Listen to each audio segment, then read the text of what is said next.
এটা খেতে যে এতটা সুন্দর হবে আমি কখনোই ভাবিনি। তো হ্যালো বন্ধুরা, আসসালামু আলাইকুম। তোমরা সকলে কেমন আছো? আশা করি অনেক অনেক ভালো আছো। আজকে আমি বানালাম সোয়াবিন দিয়ে বড়া। তো সোয়াবিনের বড়া বানানোর জন্য আমি 1 প্যাকেট সোয়াবিন নিয়ে নিয়েছি। তারপরে এখানে দেখো সোয়াবিনের বড়াগুলো বানানোর জন্য কিছু সস, ডিম আর নিয়েছি 1 প্যাকেট সোয়াবিন। আর সোয়াবিনগুলোকে ভালো করে গরম জলে একটুখানি সিদ্ধ করে নিতে হবে। সেদ্ধ হয়ে গেলে এগুলোকে কুচি করে জলটা ভালো করে বার করে নিতে হবে। তারপরে দেখো এর মধ্যে কিন্তু জল আছে, এই জলটা থাকলে কিন্তু হবে না, গরম লাগবে, এটা মাখানো যাবে না। তারপর ঠান্ডা জল দিয়ে এটাকে আমি ভালো করে ছেঁকে নেব।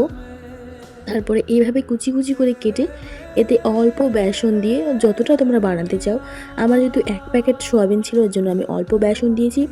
তারপরে দিয়েছি হলুদ, লঙ্কা গুঁড়ো, লবণ, ধনিয়া গুঁড়ো, ব্যাস, আর একটা ডিম দিয়েছি। তারপরে এগুলোকে ভালো করে মাখিয়ে নিতে হবে। আমি যেহেতু অল্প বানাচ্ছিলাম তাই আমার একটা ডিমে হয়ে গেছে, কোনো রকম জল আমি এখানে ব্যবহার করিনি।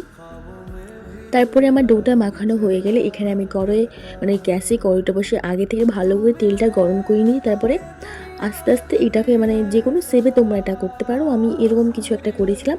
তো দেখো এরকম লাল লাল করে ভাজা হয়ে গেলে তারপরে দেখো ওই তেলে আমি 3টা শুকনো লঙ্কা এবং কিছু পেঁয়াজ কুচি দিয়ে ভালো করে নাড়াচাড়া করতে হবে।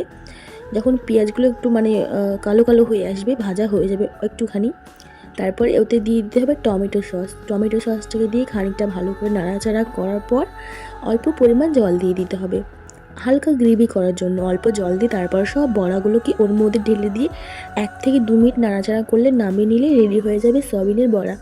এটা খেতে সত্যি খুব সুন্দর। আর হ্যাঁ, ভিডিওটি কেমন লাগলো অবশ্যই কমেন্ট করে জানাও। আর হ্যাঁ, আমাকে ফলো করতে ভুলো না কিন্তু। টাটা।